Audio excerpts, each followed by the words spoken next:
I'm Jan Harrell. I'm here in Wisconsin, and there's a wonderful product here that I want to introduce you to. It's called Cool Hot Paints, and it's really cool.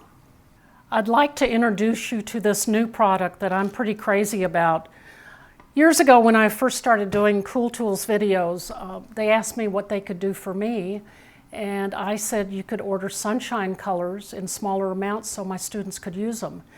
Well, I love sunshine colors, and I may be switching ships because this group of paints is a lot easier to work with. They're lead-free. They're in this beautiful little palette. If you can't remember what they are, they're listed here on the top. And you add just a little bit of distilled water to them, and then they're in a workable condition. It's one of the few times that the purple and the pink are actually kind of pretty colors. It has a gold and silver that I like a lot, and if you put them on thick, they're going to be opaque. If you put more water in them, they're going to be transparent. So I'm just going to put water on all of these because who knows what I'm going to paint in a minute. So I have these pieces that have a little bit of enamel on them already, and you guys know the drill here, that if we're going to put water-based products onto glass, if we have a surfactant on it, the colors will blend and ride better. They don't get brush marks as easily. And I've already put it on these, this pair of earrings. So using a small brush, I'm just going to activate some of that. Maybe I didn't put it on that one. And what I like about this is when you're done at the end of the day, I just let this dry out and then shut the lid on it. But can you see that watercolory effect that you're getting? You know, you need a clean water area. So if you really like painting and you want something that's going to have more of a brush stroke to it, this is probably going to be a product that you're going to want to have. And it will get deeper and darker tones in here depending on the thickness of this.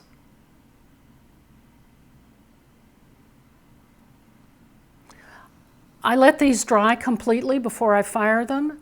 And then because anytime we're adding a new product onto an already fired area, we're not looking to cover the metal or the copper. We're just looking for adding more layers of information. And that's what I like about enamel. So this piece could probably go into a 1350 kiln and maybe be in there for a minute.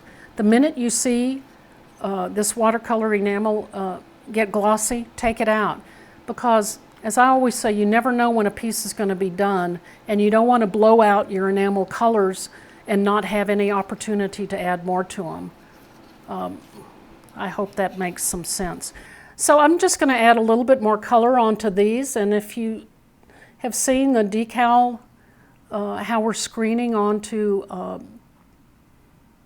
the decal paper, I want this a little bit thinner because I want it to just be a little bit of a difference in the color between all the other areas.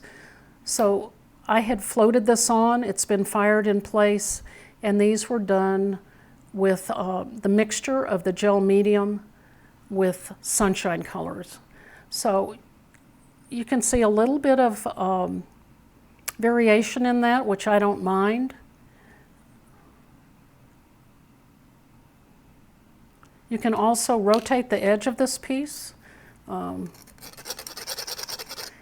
when it vibrates, all of the water finds a level.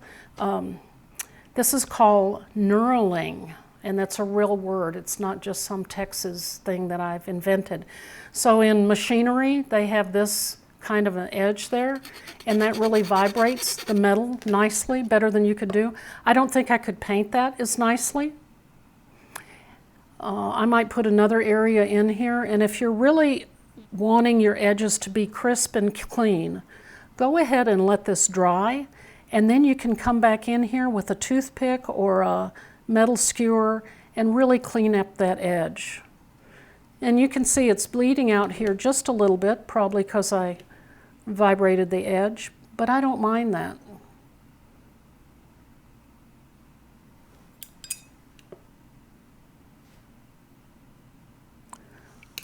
So that's going to be like a very thin color wash on there. And let's see.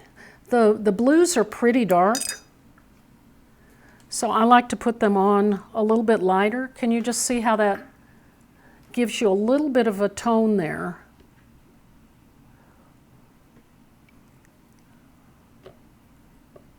And I'm sure somewhere in art theory they say the more white that you eliminate from your canvas, the more it brings your design into being a complete design instead of kind of scattered. So I try to kill the white on most of these pieces with something. But doesn't that add a lot more to the piece than just this? It kind of looks like a Japanese kimono. I've got this other piece here, and I don't remember if I put a surfactant on it, but I used a little decal to embellish the center section of this.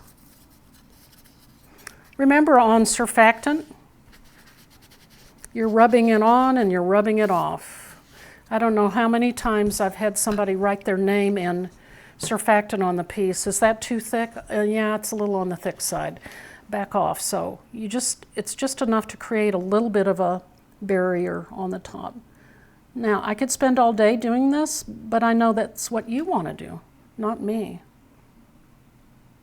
But see how you could just keep going with this technique. Really wonderful set of paints, and they last a long time. I've done quite a few pieces with them. The gold and silver, which are these two, of course, they always look better on a dark background. So if you put them on white, you're not really going to see them very much. So just let this dry and then close the lid, and you've got it to use another day.